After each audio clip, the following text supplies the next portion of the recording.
The Flutter of a Butterfly's Wings by Kit Katz. Chapter 4. Erudition. Summary. Erudition. Noun.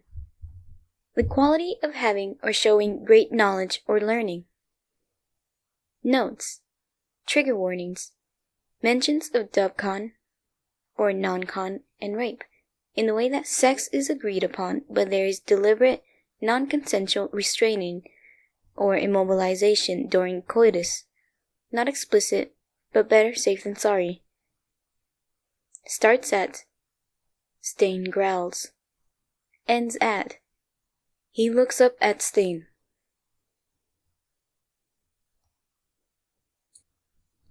Even looking at his captive made revulsion rise anew, bitter at the back of his throat.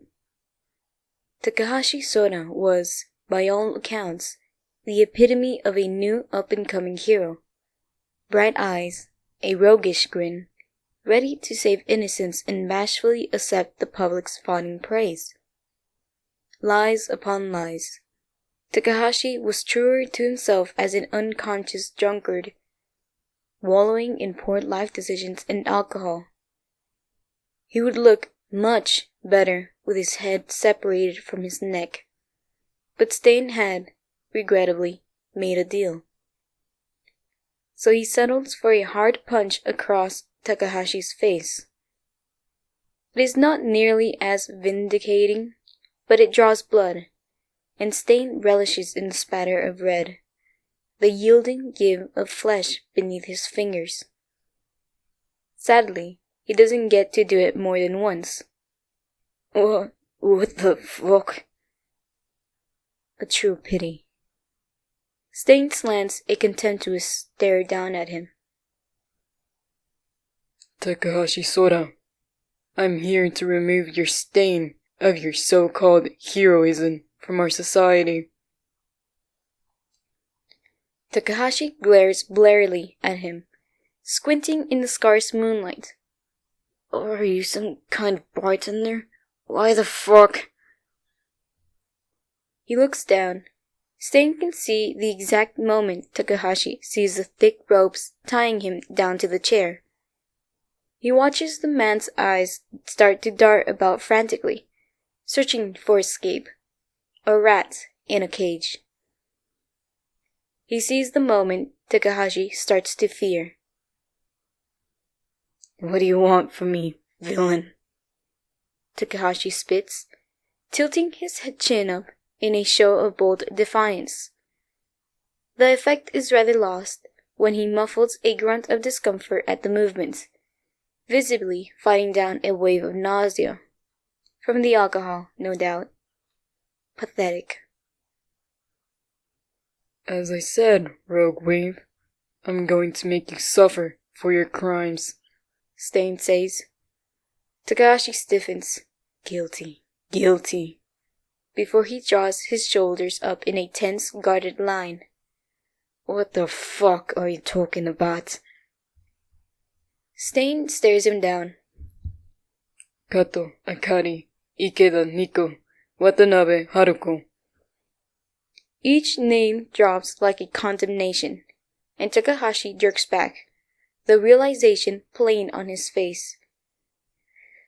3 women, 3 counts of sexual assault, all quickly choked out by vexation litigation. Takahashi probably couldn't remember their faces. I didn't do anything to them. Now let me go, or my people. What people? Stain stares the man down, unblinking. Did you perhaps tell anyone where you were going? The man's silence is telling enough. Stain watches in savage amusement as Takahashi's fingers flex erratically, tapping nervously against the arm of the chair. It's going to be a few hours before anyone even thinks they were looking for you, Rogue Wave. Stain continues. And that is more than enough time to make you suffer. I told you, I haven't done anything. I don't care! Stain snarls. Takahashi wisely chooses to shut up. He flexes his hands again. You, Takahashi Sora, are a disgrace. You wield your power only for yourself. You care nothing for the lives of innocents. Even in this warped society, you are the furthest from a hero. In a swift motion, Stain unsheaths his katana, the blade glinting in the light. And I will make you regret it. He swings the blade up, bears it down, and he stops. He's frozen, his limbs straining against invisible force. A horrible pressure builds and builds. It holds him still, slows the rush of his blood to a sluggish pounding in his ears. He can feel every agonizing beat of his heart. Below him, Takahashi chuckles. His fingers are tense, stretching outwards, shaking. He flicks his hand, and the pressure lurches. Stain's arm falls gracelessly to his side, his katana dropping out of his grasp with a spasm of his fingers. Stain tilts his head down to meet the scumbag's smug smirk. It is infuriating. Takahashi sneers. Blood has just enough water for me to control it too. You gave me just enough time with your pointless monologue. Stain growls. Those women you raped. He can still move his mouth, his tongue. Takahashi's blood is still fresh on his knuckles, but that hand is wrapped around his sword hilt, stuck to his side, just out of reach.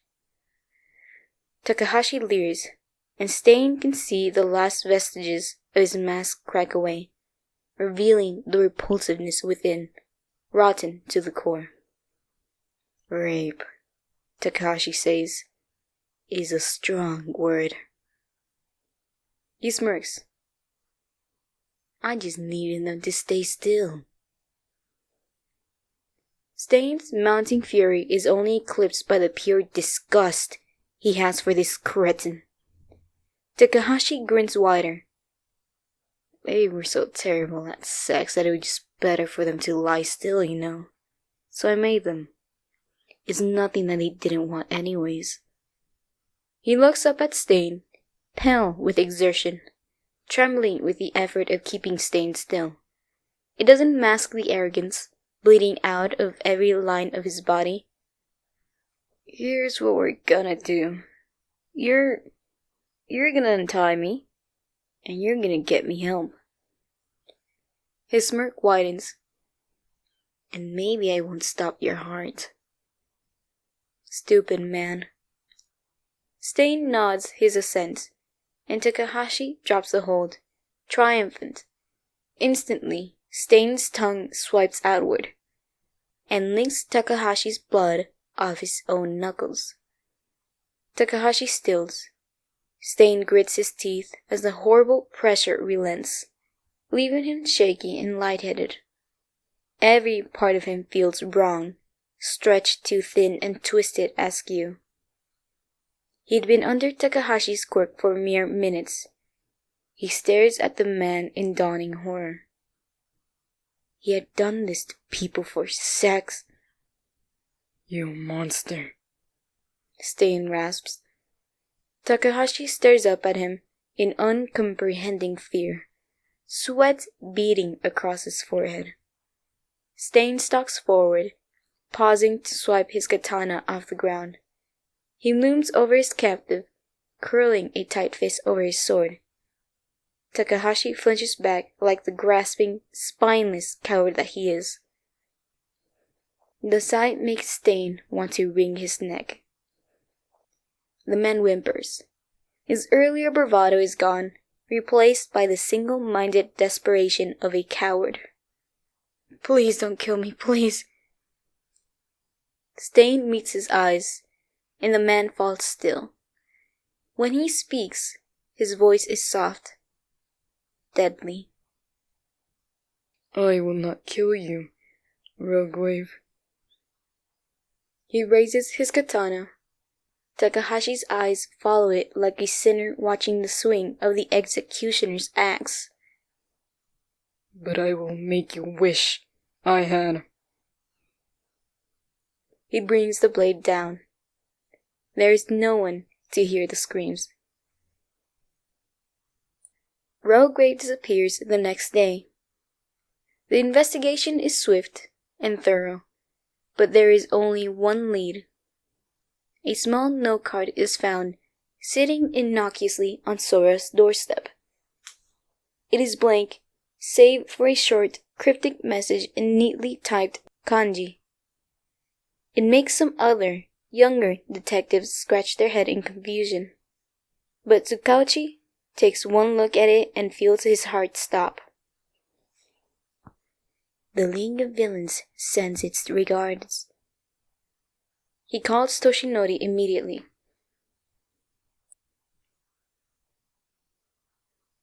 Are you sure? Tsukauchi nods, regretfully. Toshinori has gone rigid, his bony fingers clenched into tight fists, his gaze pinned on the knight like it might reach out and strangle him. It could be a copycat organization. This isn't the League's M.O., Tsukauchi says. Toshinori lets out a rattling sigh, slumping into the chair.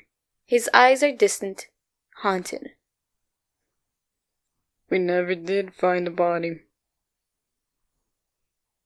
I don't think there was enough of him left to find, if you catch my drift, Tsukauchi remarks dryly. He remembers the broadcasts of the final fight between All Might and his greatest nemesis.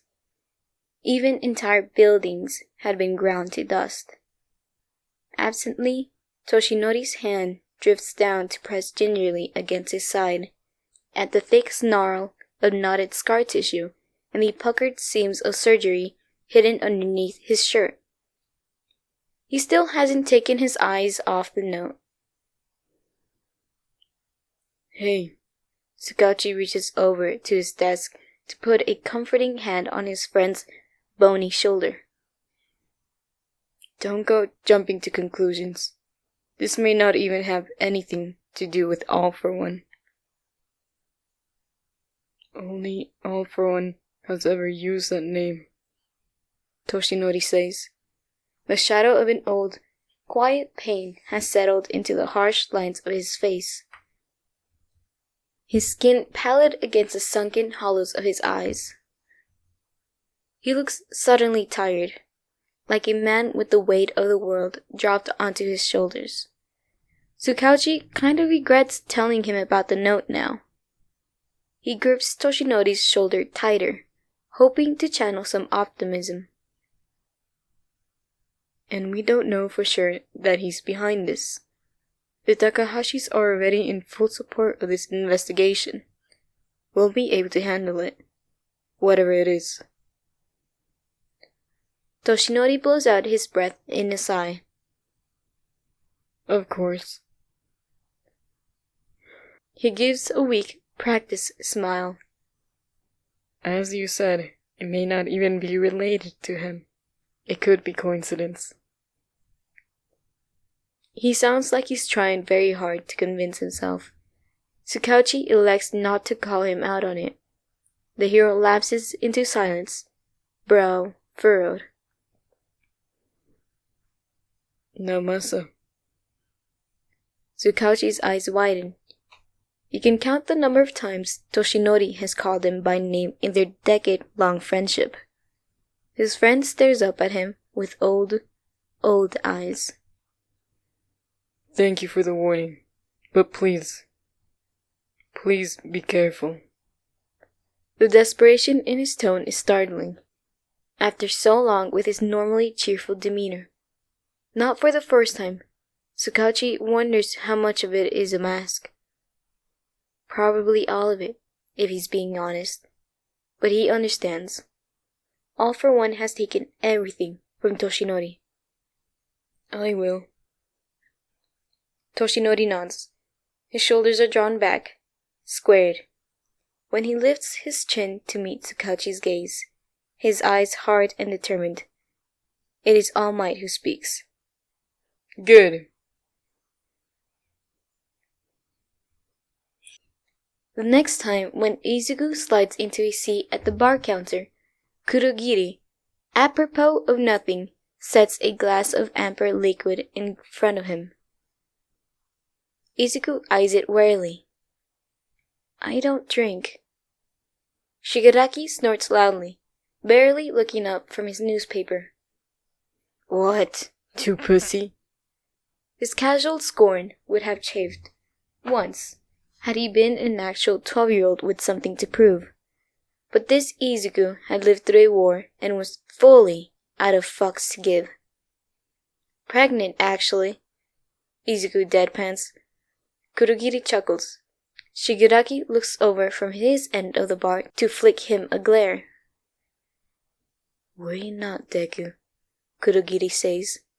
This is merely cider. On the house. To commemorate your contributions. The note's shit, by the way. Shigaraki scowls. He holds up a newspaper clipping, emphatically, at the emblazoned headline. We send our regards? Seriously? Sorry, Izuku jaws, but I don't see you coming up with anything better. Shigaraki growls, his eyes dark with irritation, fingers twitching.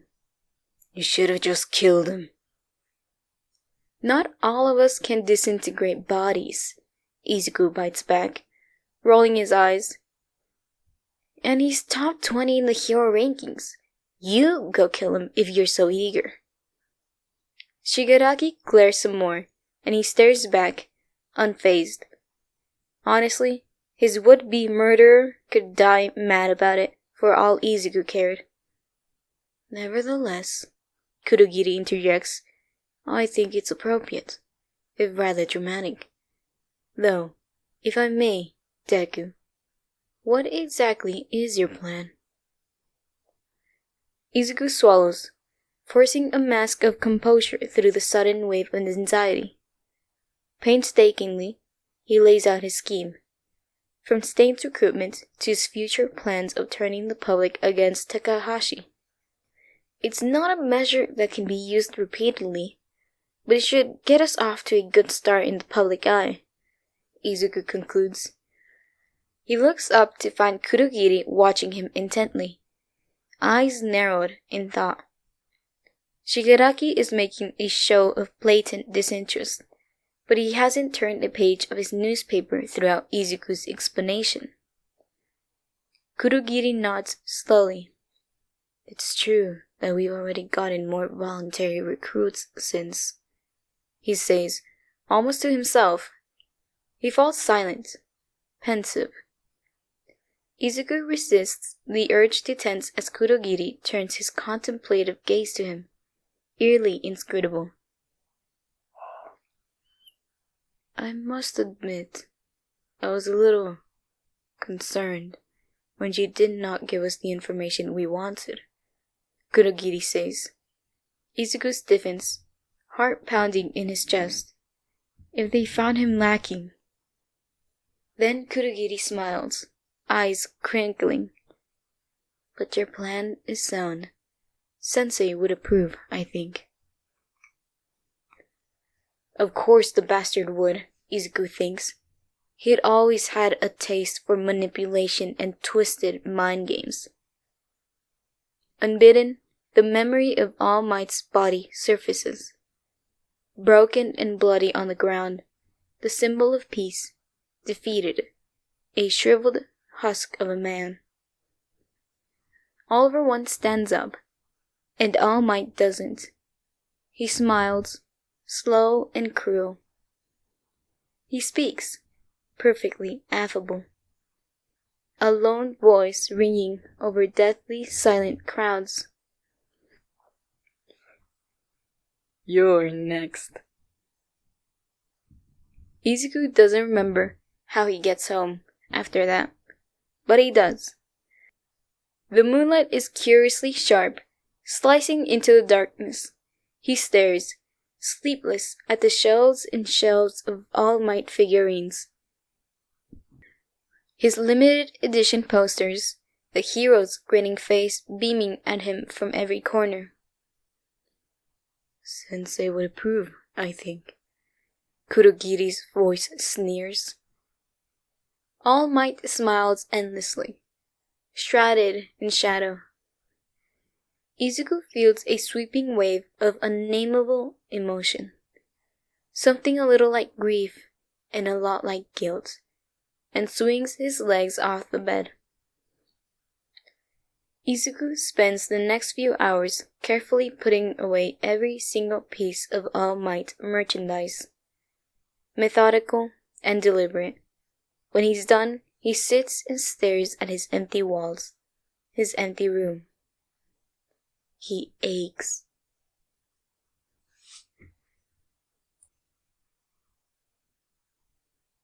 A week later, Stain makes good on his word. Takahashi is dumped unceremoniously outside Takahashi Corporations, bruised and battered. Disappointingly, his appearance sheds little light on the investigation. Takahashi Soda claims to not have seen his assailant's face. His description of his hostage site had amounted to little more than a warehouse somewhere in Japan.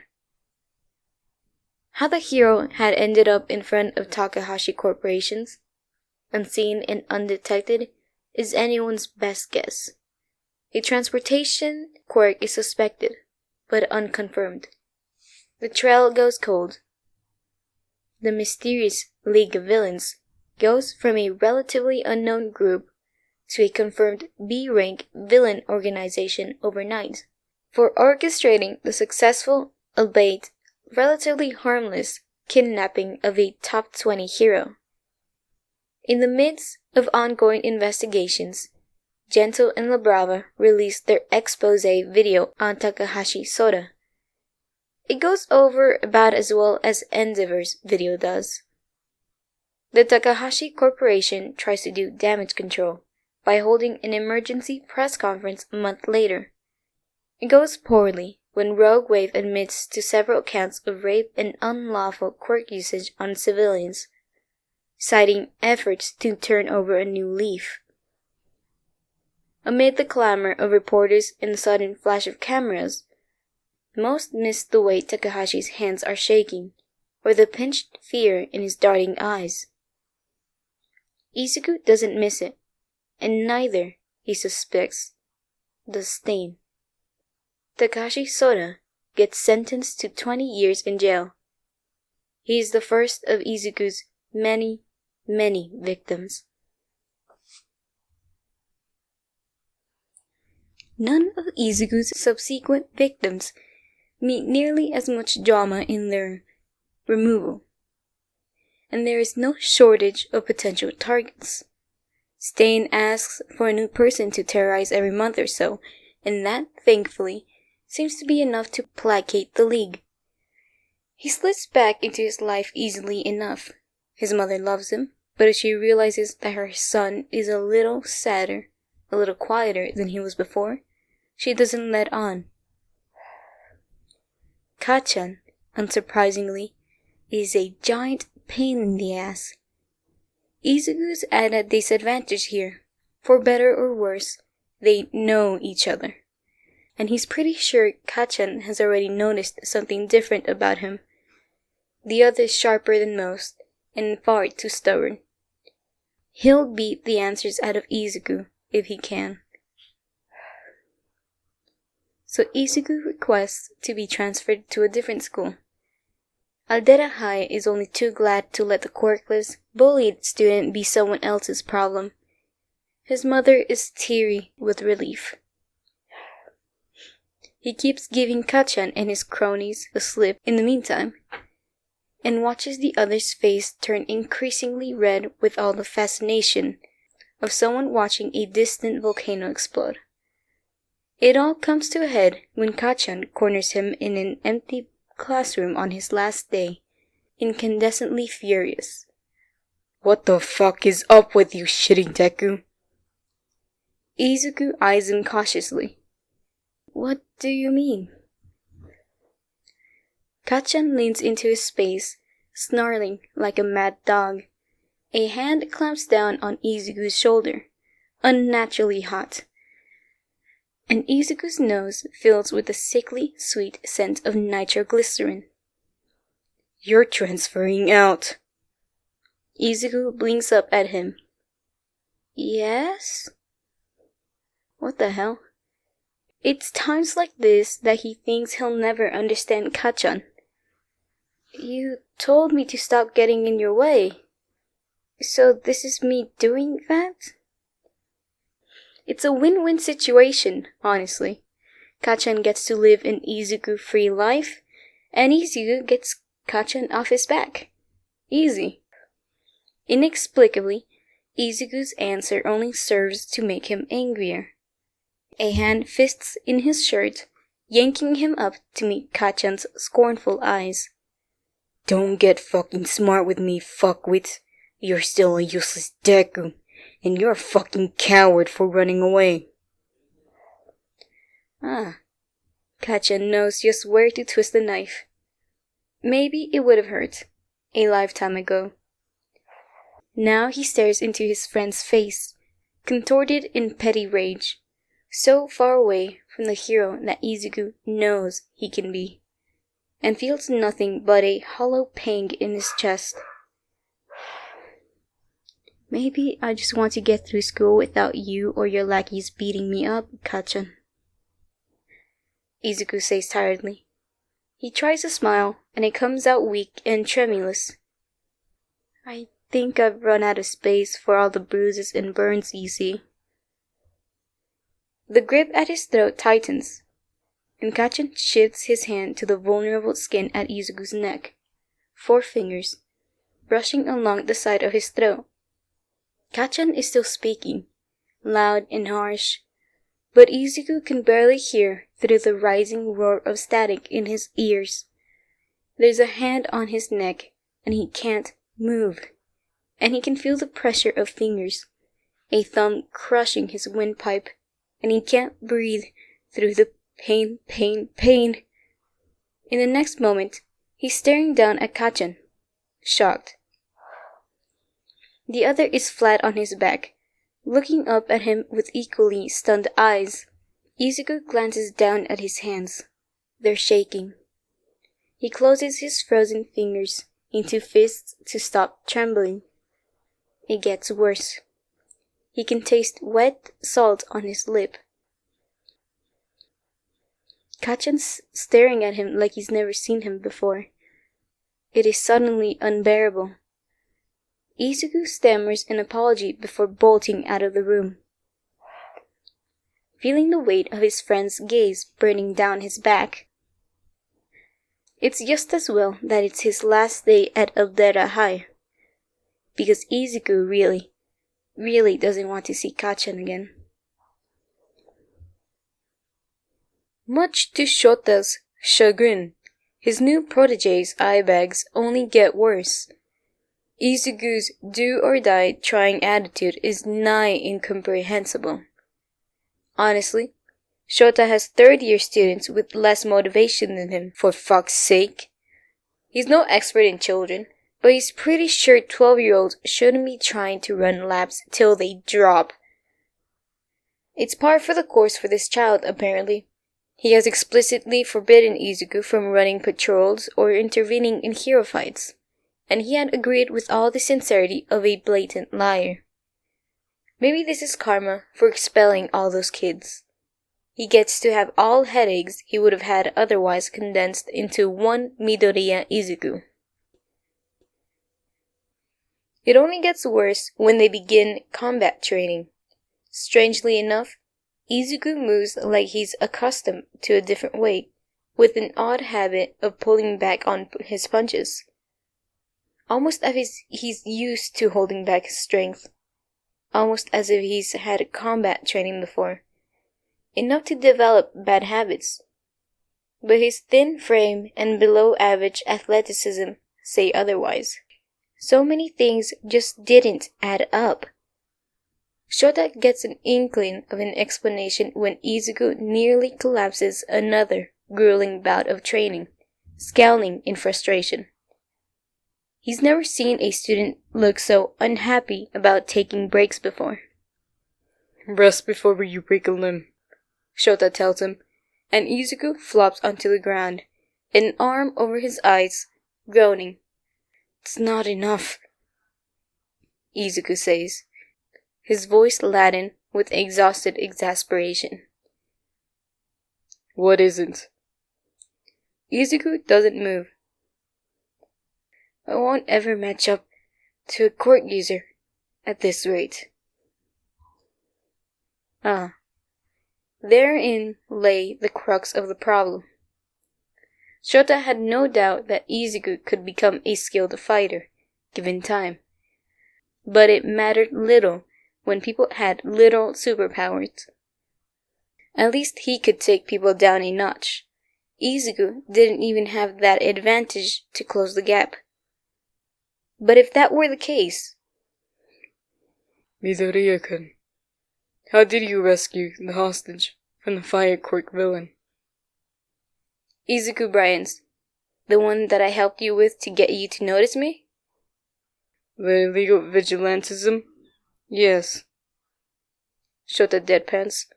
Fire users were always a hassle to deal with. Mostly because they were usually synonymous with extensive collateral damage. But that incident had been more annoying than most. The villain in question seemed to have the ability to spit fire that was annoyingly resistant to water. Their hands had been tied with her. The fires didn't disappear until Shota used his quirk, and they had their hands full just trying to contain her destruction, until a stranger in black had doused her fire, leaving them an opening to restrain her. His student pulls himself up, contemplative. Well, I was observing from the sidelines, so I couldn't see much, but I noticed the trajectory of her fire was precise. Fire quirks fall into one of two categories. They either produce a flammable substance and ignition separately, or they generate it. I suspected that hers was the former, based on the smell. I hypothesized that her quirk was likely based on aerosolized ethanol, combined with a spark, maybe from her teeth? He trails off into rapid, inaudible muttering, before he catches himself, clearing his throat. Anyways, I just threw a bunch of alcohol-resistant foam on her to put out her fire. That's it. He has the gall to give Shota a sunny grin and a thumbs up, before flopping down again, seemingly satisfied. Like he'd been giving him a rundown of the weather, instead of a split-second, in-depth quirk analysis that he had apparently just pulled out of his ass, with the alcohol-resistant foam that he just had on him, for some reason. What the fuck? Shota almost regrets asking. With Izuku, it only seems to raise more questions. It's almost as frustrating as interacting with... he's been an idiot. He tosses a towel at Izuku's face, ignoring the startled squawk it earns him. Get up, problem child. We're going to make a house call. Shota isn't exactly sure if Netsu goes home after school, or if he spends all his time sitting in the headmaster's office, rubbing his paws together while thinking of morally dubious ways to educate the next generation. But he's glad for the other's oddities, for once. It means that when he bursts into the office in the middle of the night, a confused Izuku in tow, Netsu is there to raise a polite eyebrow at him. Heizawa-san, he says. His eyes travel to Izuku, and he cocks his head. And the guest? To what do I owe the pleasure? Shota places a hand on Izuku's shoulder. Midoriya-kun, meet Netsu, the principal of UA. Netsu, meet my student, Midoriya Izuku. Izuku doesn't miss a beat. Good evening, Netsu-san, he greets, promptly bowing at the waist. He doesn't look surprised to see the rat-bear-dog hybrid sitting at a miniature desk. But Shota's pretty sure nothing short of the apocalypse could faze this kid now. Netsu's eyes glitter in intrigue. And good evening to you, Midoriya-kun. Please, sit. They sit in the plush chairs in front of Netsu's desk. Izuku sits on the edge of his seat, nervously worrying his lip, trepidation evident on his face.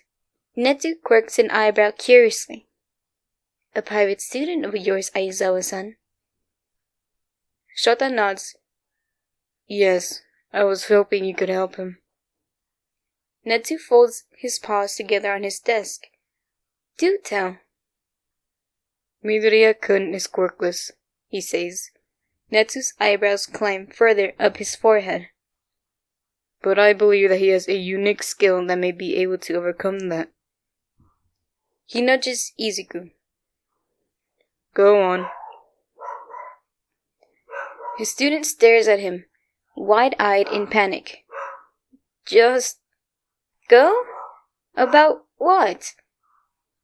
Shota gestures at Netsu, who still has an affable smile on his face. Talk about quirks. Start with the fire user. Okay. No pressure at all, Izuku. Shota hears him mutter maliciously. So, about the case. His spiel on the fire user's quirk lasts a full 15 minutes, and quickly branches out to an analysis of the quirks of all the other villains he's dealt with, of which there are many. Shota is going to have a talk with Izuku regarding appropriate behavior around hero fights and not dying young.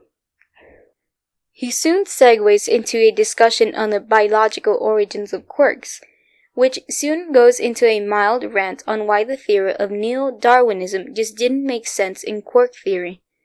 Why did people insist on coining it the next stage of human evolution, when anything else could be more plausible? Most of it goes over Shota's head, and he quickly tunes it out. Instead, he watches Netsu's polite interest turn genuine, his whiskers twitching in rapt attention. It's the most attention he's ever seen Netsu pay to a human. Izuku's bright-eyed enthusiasm is endearing too, not that he'd admit it. Eventually, Izuku slows to catch his breath after a solid hour of non-stop talking. Shota passes him a bottle of water, and he gulps it down gratefully. Netsu applauds, beaming. Bravo, Midoriya-kun. I believe that Aizawa-san was right to come to me, Netsu says, his eyes gleaming.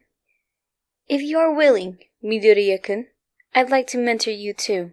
Your analyses are a little rough around the edges, but I believe it could be a great asset with some training. Izuku gapes, his eyes darting between Shota and Netsu. Are you sure? Izuku asks and falters. I'm quirkless, you know. Shota frowns, but Netsu beats him to the words. The other tilts his head up to meet Izuku's gaze, suddenly grave.